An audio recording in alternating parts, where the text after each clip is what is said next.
पुढची बातमी याच संदर्भातली। यानंतर नागपूरमध्ये झालेल्या हिंसाचार प्रकरणातला आणखी एक व्हिडिओ समोर आलाय। हिंसाचार झाला त्या हंसापुरी भागातला व्हिडिओ असून यावरून स्थानिक आमदार प्रवीण दटकेंनी पोलिसांवर गंभीर आरोप केलाय। स्थानिक पोलीस स्टेशनला वारंवार नागरिकांनी सूचना दिल्या, तोडफोड केली जात असल्याची माहिती दिली, मात्र पोलीस वेळेत पोहोचत नसल्याचा आरोप त्यांनी केलाय। दरम्यान हंसापुरीमध्ये गोंधळ सुरू असताना धुडगूस घालणाऱ्या माथेपुरूंना थांबवणारं कोणीही नव्हतं, हेही या व्हिडिओत दिसून येतंय।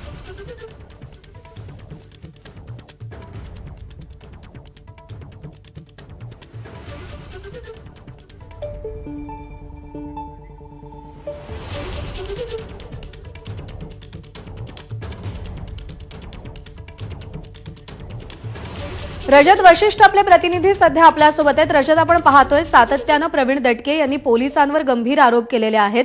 हा नवा व्हिडिओ समोर आलेला आहे, काय अपडेट्स आहेत?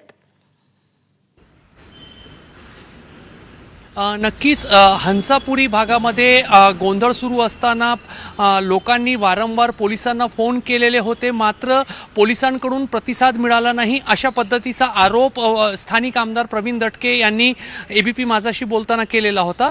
आणि आता जे काही व्हिडिओ हंसापुरी परिसरातले समोर आलेले आहे, उंच इमारतीवरून लोकांनी ते व्हिडिओ शूट केलेले आहे।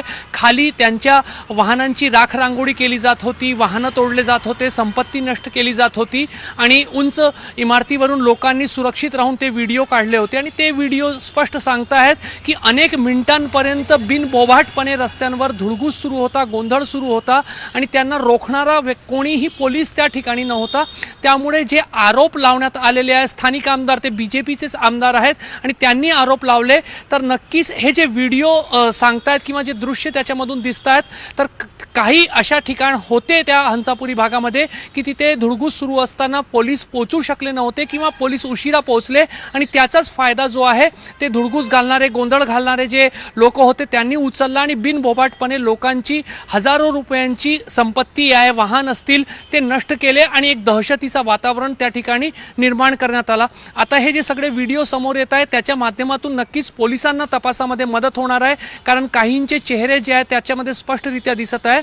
त्यामुळे झालेला नुकसान जो आहे तो होऊन गेलेला आहे, मात्र आता जे दोषी आहेत आणि ज्यांनी अशा पद्धतीने कायदा हातात घेतलेला होता त्यांना पोलीस या संपूर्ण व्हिडिओ फुटेजच्या आधारावर त्यांच्यापर्यंत पोहोचते का आणि त्यांना धडपकड करण्याची कारवाई जी केव्हापासून सुरू होते हे पाहण्यासारखं असणार आहे। निश्चित रजत, या सगळ्या संदर्भातले अपडेट जाणून घेत राहू। तुर्तास धन्यवाद दिलेल्या माहितीसाठी।